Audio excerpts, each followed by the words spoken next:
നമസ്കാരം. ആത്മീയ കഥകളുടെ പുതിയ അധ്യായമാണ്. ഏവർക്കും സ്വാഗതം.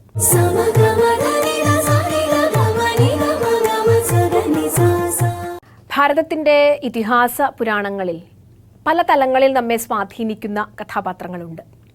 പ്രത്യേകിച്ചും സ്ത്രീ കഥാപാത്രങ്ങൾ അവരുടെ വ്യക്തിത്വം കൊണ്ട് വളരെ തേജോമയമായ ഭാവം നമ്മളുടെ മുന്നിൽ പകരുന്നുണ്ട്. ഇതിഹാസത്തിലെ പല സ്ത്രീ കഥാപാത്രങ്ങളും ഒരുപക്ഷെ പ്രകൃതിയുടെ ചില ഭാവങ്ങളുടെയൊക്കെ പ്രതീകാത്മക സത്തകളായി കൂടി ഇതിഹാസത്തിൽ കടന്നു വരാറുണ്ട്. അതായത് കേവലം ഒരു കഥാകാരൻ്റെ, ഇതിഹാസകാരൻ്റെ കഥാഗതിയെ മുന്നോട്ട് നയിക്കുന്ന കഥാപാത്രങ്ങൾ എന്നതിനപ്പുറത്ത് നമുക്ക് കുറച്ചുകൂടി ചിന്തയുടെ സാധ്യതകൾ നമുക്ക് പകർന്നു തരുന്ന പ്രതീകങ്ങളായി കൂടി ഈ കഥാപാത്രങ്ങളെ തിരിച്ചറിയുമ്പോഴാണ് ഇതിഹാസങ്ങളുടെ വിപുലമായ ആശയതലങ്ങൾ ഒരു പഠിതാവിൻ്റെ ഉള്ളിലേക്ക് എത്തിച്ചേരുന്നത്. സീതയും മണ്ഡോദരിയുമൊക്കെ അത്തലത്തിൽ പ്രസക്തങ്ങളായ കഥാപാത്രങ്ങളാണ്. ഭൂമിയുടെ പുത്രിയാണ് സീത. ഭൂമിയിൽ നിന്നാണ് ഉണ്ടായത്. വിണ്ണിൻ്റെ മകളാണ്, അപ്സരസംഭവയാണ് ദ്രൗപദി. ഇങ്ങനെയൊക്കെ ഒരു സാമാന്യരിൽ നിന്നും വ്യത്യസ്തമായ ഉൽപ്പത്തി കഥകൾ ഈ കഥാപാത്രങ്ങൾക്ക് നൽകിയിട്ടുള്ളത് പ്രകൃതിയാണ് സ്ത്രീ എന്ന ഭാവത്തെ ഉറപ്പിക്കുന്നതിന് വേണ്ടിയിട്ടാണ്. അത്തരത്തിൽ നമ്മുടെ മനസ്സിൽ ഗൗരവമായ ചില അർത്ഥസാധ്യതകൾ മനസ്സിലാക്കി തരുന്ന ഒരു ഇതിഹാസ കഥാപാത്രമാണ് അഹല്യ. നാം എപ്പോഴും ധന്യതയോടെ ഓർക്കാറുള്ളത് ശ്രീരാമചന്ദ്രൻ്റെ പാദസ്പർശം കൊണ്ട് കല്ലായ അഹല്യ തൻ്റെ ജീവിതത്തിലേക്ക് തിരിച്ചു വരുന്നു.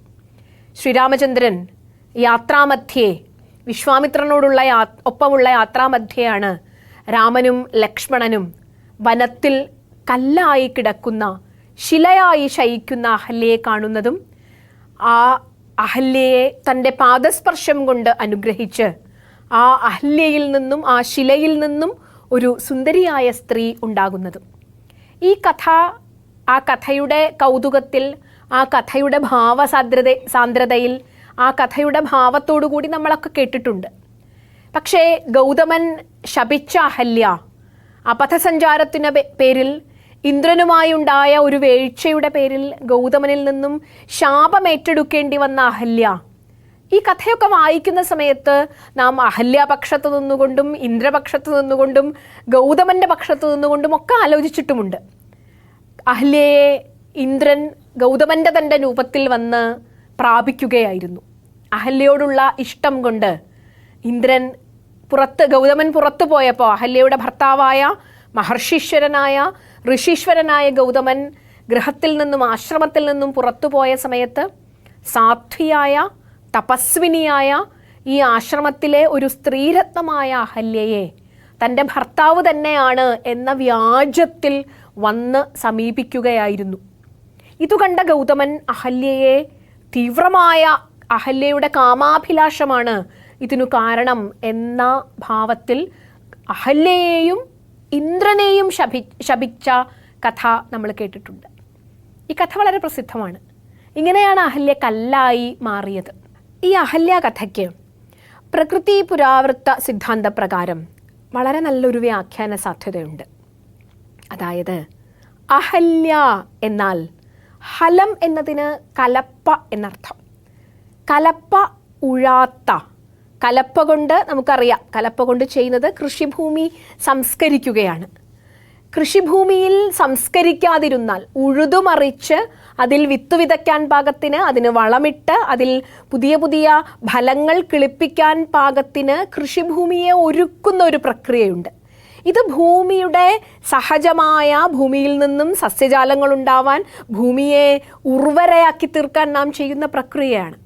അങ്ങനെ ഉഴാതെ, കലപ്പ ഏൽക്കാതെ, കലപ്പ തൊടാതെ കാലങ്ങളോളം ഒരു കൃഷിഭൂമി കിടന്നാൽ അത് തരിശായി പോകും. അതിൽ പുതിയ സാധ്യതകൾ, അതിൽ പുതിയ ജീവൻ്റെ തളിർപ്പുകൾ ഉണ്ടാവുകയില്ല. അതിൽ പുതിയ ബീജങ്ങൾ കിളിക്കുകയില്ല. അങ്ങനെ വളമില്ലാതെ, അതിൽ കൃഷി ഇറക്കാതെ, അതിൽ കലപ്പ ഉപയോഗിക്കാതെ കാലങ്ങളോളം തരിശിട്ട ഒരു ഭൂമി, അതിൽ കലപ്പ പ്രയോഗിക്കാത്തത് മൂലം അതിൻ്റെ ഫലഭൂയിഷ്ടി മുഴുവനും നഷ്ടപ്പെട്ട് തരിശായിപ്പോയ ഒരു ഭൂപ്രദേശത്തെയാണ് കലപ്പയുടാത്ത അഹല്യ എന്ന വാക്കുകൊണ്ട് സൂചിപ്പിക്കുന്നത്. അങ്ങനെ കാലങ്ങൾ ഒരു ഭൂമി തരിശിടുകയാണ്. ഉഷ്ണരശ്മിയുടെ പ്രതീകമാണ് ഗൗതമൻ. തീവ്രമായ സൂര്യരശ്മി കൊണ്ട് ആ ഭൂമിയിലെ ആർദ്രതകളെല്ലാം വറ്റി, ജലാംശമെല്ലാം വറ്റി, കേവലം തരിശായി തരിശായി അതൊരു ശിലാഭാവത്തിലേക്ക് പ്രവേശിക്കുന്നു. അങ്ങനെ ഒരു ഭൂമി ആരാലും സ്പർശിക്കാതെ, ആരാലും ശ്രദ്ധിക്കപ്പെടാതെ, കൃഷി ഇറക്കാൻ സാധ്യതയുണ്ടായിരുന്നൊരു ഭൂമി ആരാലും സ്പർശിക്കാതെ കാലങ്ങളോളം തരിശായി കിടക്കുന്നതിൻ്റെ പ്രതീകമായിട്ടാണ് ഗൗതമൻ ശപിച്ച ഉഷ്ണസൂര്യരശ്മികളുടെ പ്രഭാവം മൂലം തരിശായിപ്പോയ അഹല്യ, ഭൂമി എന്ന അർത്ഥത്തിൽ അഹല്യ ശബ്ദത്തെ പ്രയോഗിക്കുന്നു എന്ന് ആചാര്യന്മാർ പറയുന്നു. അങ്ങനെയുള്ള ഒരു തരിശു ഭൂമിയിലേക്കാണ് ശ്രീരാമചന്ദ്രൻ തൻ്റെ പാദസ്പർശവുമായി പ്രവേശിക്കുന്നത്. നോക്കൂ, ഒരു രാജാവിൻ്റെ ഉത്തരവാദിത്തങ്ങളിൽ ഏറ്റവും വലുത്, പ്രത്യേകിച്ചും ഒരു കാർഷിക വൃത്തിയുമായി ബന്ധപ്പെട്ട ഒരു സംസ്കാരം നിലനിൽക്കുന്നിടത്ത് ഒരു രാജാവിൻ്റെ ഉത്തരവാദിത്തങ്ങളിൽ ഏറ്റവും പ്രധാനപ്പെട്ടത് രാജ്യത്തെ കൃഷിഭൂമികൾ മുഴുവനും ഉപയോഗയോഗ്യമാക്കുക എന്നുള്ളതാണ്. അങ്ങനെ രാജകുമാരനായ ശ്രീരാമചന്ദ്രൻ തൻ്റെ ദൗത്യങ്ങളുടെ ഭാഗമായി അഹല്യ എന്ന ഉഴാത്ത ഭൂമികളിൽ പ്രവേശിക്കുകയും അവിടെ തൻ്റെ പാദസ്പർശം കൊണ്ട്, തൻ്റെ രാജകീയമായ ഉത്തരവാദിത്തം കൊണ്ട് ആ ഊഷരഭൂമിയെ, ആ തരിശുഭൂമിയെ ഉർവരയാക്കി തീർക്കുകയും അതിൽ സ്നേഹത്തിൻ്റെയും ആർദ്രതയുടെയും വിത്തുകളെ കിളിർപ്പിച്ചുകൊണ്ട് അതിനെ, ഊഷരയായ ഭൂമിയെ ഉർവരയാക്കി തീർക്കുകയും ചെയ്തതാണ് അഹല്യാമോക്ഷം എന്ന കഥയുടെ അതിൻ്റെ സൈദ്ധാന്തികമായ തലം എന്ന് ഒരു ചിന്തയിൽ പറഞ്ഞു കേട്ടിട്ടുണ്ട്. അതായത് ശ്രീരാമചന്ദ്രൻ്റെ പാദസ്പർശം കൊണ്ട് ആ ഭൂമിയിൽ നിന്നും, നോക്കൂ, പ്രകൃതിയും സ്ത്രീയും തമ്മിലുള്ള ബന്ധം വളരെ പ്രസിദ്ധമാണ്. ഒരു സ്ത്രീയെ തൻ്റെ ചിന്തകളടക്കി, തൻ്റെ മോഹങ്ങളടക്കി, തൻ്റെ സ്നേഹവും വാത്സല്യവും കാരുണ്യവും പ്രണയഭാവങ്ങളും അടക്കി ഒരു സ്ത്രീ തൻ്റെ സ്വപ്നങ്ങളെ മുഴുവനും ഇല്ലാതാക്കിക്കൊണ്ട് ഒരു ശിലയുടെ അവസ്ഥയിലേക്ക് നിപതിച്ചിരിക്കുന്ന ഭാവത്തിൽ അഹല്യയെ ഇവിടെ സൂചിപ്പിച്ചത് ഒരു പ്രകൃതി, ഒരു ഭൂമി തന്നിൽ കിളിർക്കാവുന്ന ജീവൻ്റെ സാധ്യതകളെ അടക്കി തരിശായിപ്പോയി എന്നതുമായി ഇവിടെ സമന്വയിപ്പിച്ചിരിക്കുന്നു.